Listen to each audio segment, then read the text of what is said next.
17 вработени од инспекторатот за употреба на јазиците 5 месеци работаат без плати и придонеси. Попладнево се собраа пред нивната институција, јавно да проговорат за проблемот. Го повикаа премиерот и министрите за правда и финансии да најдат трајно решение.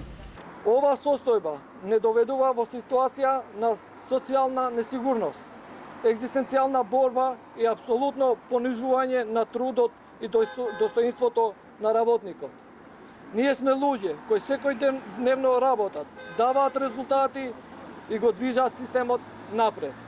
Нашите барања се јасни и легитимни.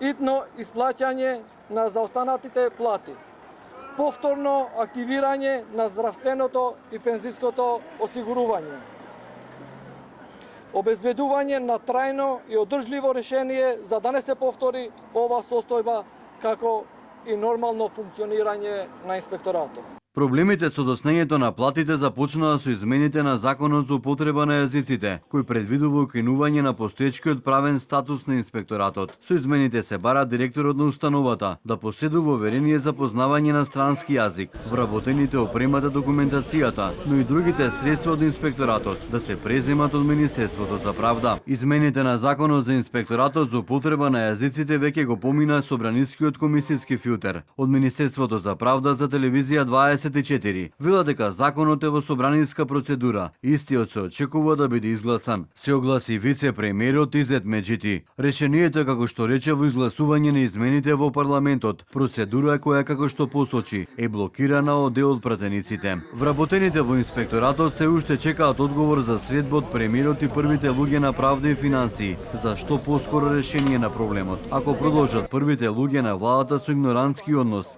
нашите права ќе ги бараме од улица, најаве инспекторите.